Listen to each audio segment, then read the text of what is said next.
আসসালামু আলাইকুম viewers, welcome back to my channel. আজকে তৈরি করব পাতা পিঠা। আবার ইন্ডিয়াতে বিশেষ অকেশনে এটি তৈরি করা হয়, যা শাকারপারা নামে ডাকা হয়। আর আজকে আমি তৈরি করব শাহি শাকারপারে বা শাহি পাতা পিঠা। একটা বাটিতে নিয়ে নিচ্ছি 2 কাপ ময়দা, সাথে দিয়ে দিচ্ছি স্বাদমতো লবণ, এর সাথে দিয়ে দিচ্ছি 2 টেবিল চামচ তেল, আর দিয়ে দিচ্ছি 2 টেবিল চামচ ঘি। আমি এখানে তেল আর ঘি মিলিয়ে করছি, আপনারা চাইলে শুধু তেল বা শুধু ঘি দিয়েও করতে পারেন। শুধু তেল দিয়ে করলে লাগবে 4 টেবিল চামচ তেল, আর যদি শুধু ঘি দিয়ে করেন তাহলে লাগবে 4 টেবিল চামচ ঘি। এবার তেল আর ঘি ময়দার সঙ্গে খুব ভালো করে হাত দিয়ে মাখিয়ে নিতে হবে। ঘিয়ের সঙ্গে ময়দাটা খুব ভালো করে ঘষে ঘষে মাখাতে হবে। ময়দার সঙ্গে ঘিটা মাখানো হয়ে গেছে, আর যখন মাখানো হয়ে যাবে এভাবে হাতে চাপ দিলে একটা দলা পাকিয়ে যাবে। আবার দলাটা কিন্তু খুব সহজেই ভেঙে যাচ্ছে। ময়দার সঙ্গে ঘি খুব ভালো করে ময়ান করা হয়ে গেছে। এখন আমি পানি দিয়ে একটা ডো করে নিব। এখানে যে পানিটুকু নিয়েছি এটা কিন্তু নর্মাল পানি। এখন অল্প অল্প পানি দিয়ে ডো করে নিব। ডো করার সময় একবারে বেশি পানি দিব না, অল্প অল্প পানি দিয়ে ডোটা করে নিতে হবে। আর এই পাতা পিঠাটা করার জন্য ডোটা কিন্তু খুব বেশি শক্ত বা খুব বেশি নরম হবে না। ডো করতে আমার প্রায় আধা কাপের মতো পানি লেগেছে। এখন এই ডোটা খুব ভালো করে মাখিয়ে নিতে হবে। আমি আরো প্রায় 5-6 মিনিটের মতো মাখিয়ে নিচ্ছি। ডোটা খুব ভালো করে মাখিয়ে নিয়েছি। এবার আধা চা চামচের মতো তেল খুব ভালো করে এপাশ ওপাশ মাখিয়ে নিচ্ছি। বাটিটা একটা ঢাকনা দিয়ে ঢেকে ময়দাটা সেট হওয়ার জন্য রেখে দিচ্ছি। এখন তৈরি করে নেব চিনি শিরা। চিনি শিরা করার জন্য চুলায় একটা প্যানে নিয়ে নিচ্ছি 1.5 কাপ চিনি, সাথে দিয়ে দিচ্ছি 1 কাপ পানি। ফ্লেভারের জন্য দিয়ে দিচ্ছি 3টা এলাচ। এলাচের মাথাগুলো আমি একটু ফাটিয়ে দিচ্ছি যেন গন্ধটা খুব ভালোভাবে বের হতে পারে। এবার একটা নাড়ুনি দিয়ে নেড়ে দিচ্ছি যেন চিনিটা খুব ভালো করে গলে যায়। চিনি গলে গিয়ে শিরাতে বলক চলে এসেছে। এখন শিরাটাকে খুব ভালো করে জাল করে নেব। এই শিরাটা কিন্তু পাতলা হবে না, একটু ঘন শিরা হবে, মানে এক তারের শিরা হবে। এবার এই শিরার মধ্যে দিয়ে দিব 1 চিমটি জাফরান। জাফরানের ফলে কালারটা সুন্দর আসে আর ফ্লেভারটাও কিন্তু অনেক ভালো আসে। জাফরানটা কিন্তু একেবারেই অপশনাল, যদি না থাকে না দিলেও চলবে। এবার এই শিরাটা ভালো করে জাল করে নিচ্ছি। শিরা ঠান্ডা হলে অনেক সময় জমে শক্ত হয়ে যায়। এবার এই শিরার মধ্যে দিয়ে দিব 1 চা চামচ লেবুর রস। লেবুর রস দিলে শিরাটা জমে যাবে না।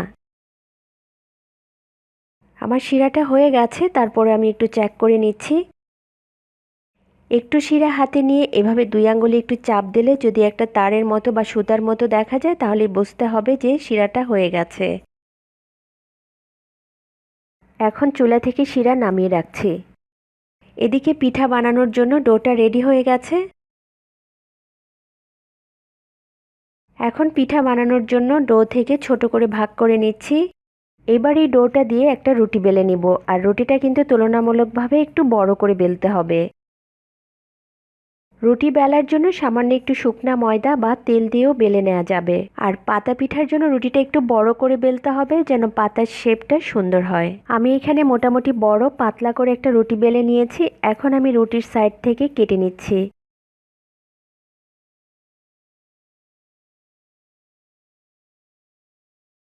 আমি রুটিটা লম্বায় কেটেছি 8 ইঞ্চি আর চওড়ায় কেটেছি 4 ইঞ্চি। আর পিঠাগুলো যদি একটু ছোট বানাতে চান তাহলে 6-3 ইঞ্চি করেও কেটে নিতে পারেন। পিঠার জন্য রুটিটা এভাবে কেটে নিতে হবে।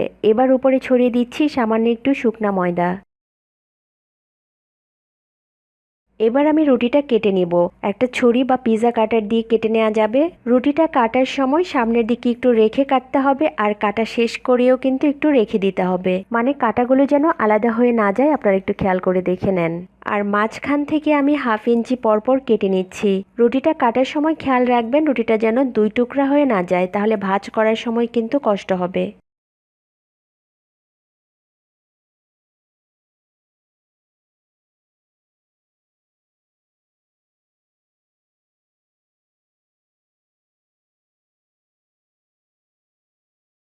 রুটিটা কাটা হয়ে গেছে। এখন সামান্য একটু পানি নিয়ে রুটির 2 পাশে এভাবে লাগিয়ে নিতে হবে। এই পানিটা আঠার কাজ করবে, পিঠাগুলো ভাজার সময় আর খুলে যাবে না। রুটির 2 পাশে পানি লাগিয়ে এভাবে রুটিটাকে ভাঁজ করে নিচ্ছি।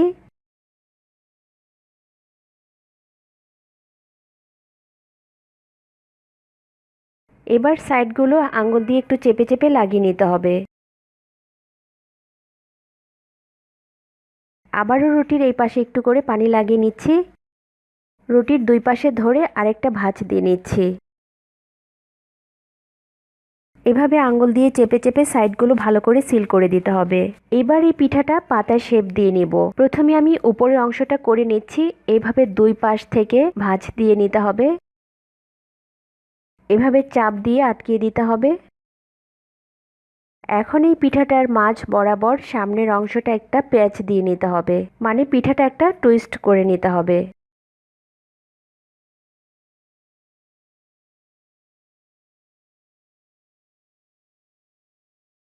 এবার নিচের অংশটাও আমি উপরে যেভাবে ভাঁজ দিয়েছিলাম ঠিক সেভাবেই ভাঁজ করে দিচ্ছি। ভালো করে এভাবে চাপ দিয়ে লাগিয়ে নিতে হবে।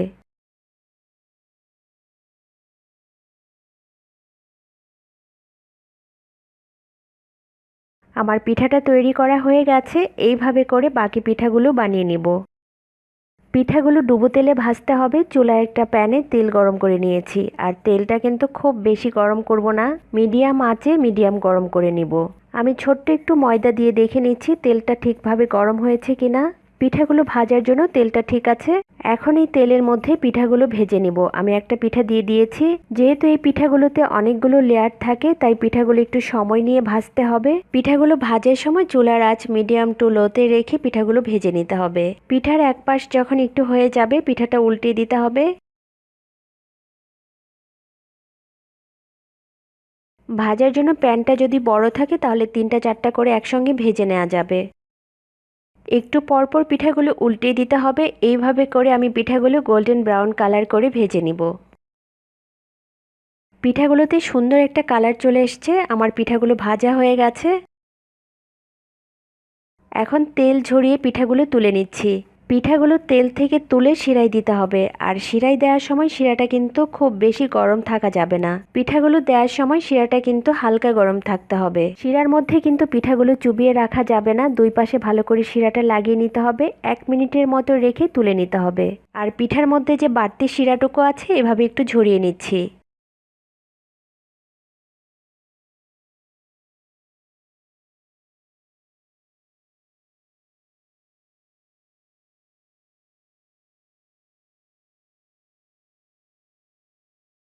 উপরে ছড়িয়ে দিচ্ছি সামান্য একটু পেস্তা বাদাম কুচি। তৈরি হয়ে গেল মোচমোচে মজাদার শাহি পাতা পিঠা। এই পিঠাগুলির সুবিধা হলো বেশ কিছুদিন রেখে খাওয়া যায়। আপনারা বাসায় ট্রাই করবেন। আশা করি আজকের ভিডিওটি আপনাদের ভালো লেগেছে। ভালো লাগলে লাইক কমেন্ট শেয়ার এবং আমার চ্যানেল সাবস্ক্রাইব করবেন। সবাই খুব ভালো থাকবেন। ভিডিওটি দেখার জন্য সবাইকে অনেক ধন্যবাদ। আল্লাহ হাফিজ।